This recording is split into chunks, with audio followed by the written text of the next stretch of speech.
اجتماع میں اسلامی طریقے سے استقبال کرتی ہوں۔ السلام علیکم ورحمۃ اللہ وبرکاتہ، جس کے معنی ہے آپ تمام پر اللہ سبحانہ و تعالیٰ کی سلامت، رحمت اور برکت نازل ہو۔ انشاءاللہ آج کا میرا عنوان ہے زبان کی حفاظت۔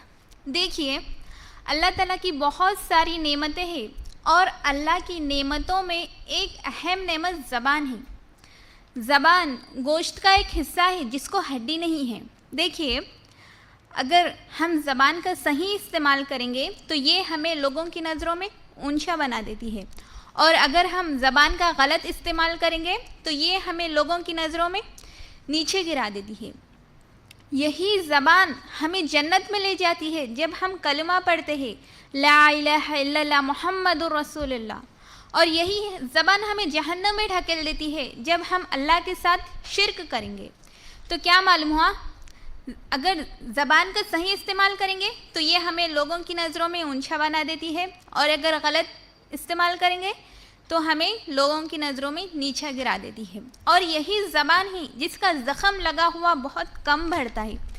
دیکھیے، زبان کا زخم جس کو لگتا ہے نا وہ بڑھتا نہیں ہے، لیکن اگر تلوار کا زخم لگ جائے تو وہ جلدی بڑھ جاتا ہے۔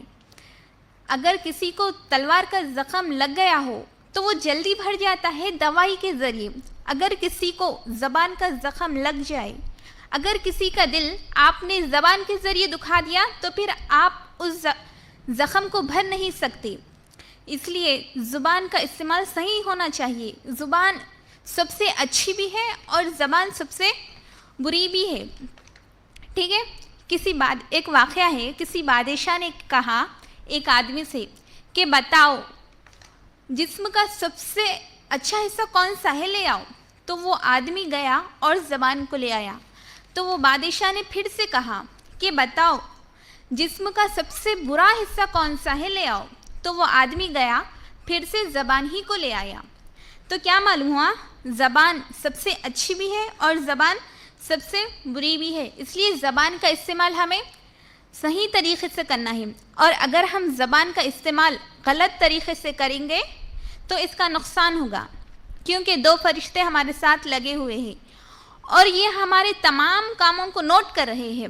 اللہ تعالیٰ قرآن میں سورہ قاف آیت نمبر 18 میں فرماتے ہیں، جو کچھ تم اپنی زبان سے بات کرتے ہو نا، جو کچھ تم اپنی زبان سے نکالتے ہو نا، اسے ایک فرشتہ لکھ لیتا ہے۔ یہاں غور کریں، اللہ تعالیٰ اس آیت میں بول رہے کہ جو بھی تم بات کرتے ہو نا، جو بھی تم اپنی زبان سے چیز نکالتے ہو نا، اسے ایک فرشتہ لکھ لیتا ہے۔ اس لیے ہم لوگوں کو چاہیے کہ ہم اپنی زبان کا استعمال صحیح طریقے سے کریں۔ پھر اللہ تعالیٰ قرآن میں سورہ احزاب آیت نمبر 71 میں فرماتے ہیں، اے ایمان والو، اللہ سے ڈرو اور اچھی بات کرو۔ یہاں غور کریں میری ماں اور بہنوں، اللہ تعالیٰ بول رہے ہیں کہ اے ایمان والو، کس سے کہا جا رہا ہے؟ ہم سے کہا جا رہا ہے کہ اے ایمان والو، اللہ سے ڈرو اور اچھی بات کرو۔ یعنی جب بھی ہم لوگوں سے بات کریں، جب بھی ہم لوگوں کے سامنے آئیں تو اچھی بات کریں۔ کیونکہ جب ہم اپنی زبان سے اچھی بات کریں گے تو اللہ تعالیٰ ہمارے حالتوں کو اچھا کر دے گا اور اللہ ہمارے گناہوں کو بھی معاف کر دے گا۔ جو شخص اللہ پر اور آخرت کے دین پر ایمان رکھتا ہے تو اس سے چاہیے کہ وہ اچھی بات کرے یا پھر خاموش رہے۔ یہاں غور کریں میری ماں اور بہنوں، نبی صلی اللہ علیہ وسلم بول رہے ہیں کہ اچھی بات کرے یا پھر خاموش رہے۔ ہم لوگوں کو اچھی بات تو بھی کرنا ہے یا پھر خاموش رہنا ہے۔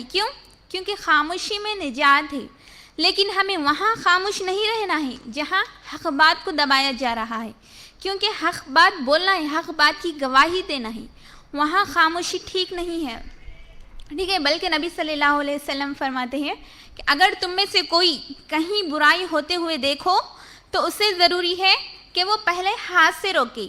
اگر ہاتھ سے روکنے کی طاقت نہیں ہے تو زبان سے روکے۔ اگر زبان سے بھی روکنے کی طاقت نہیں ہے تو دل میں برا جانے۔ یہ ایمان کا سب سے آخری درجہ ہے۔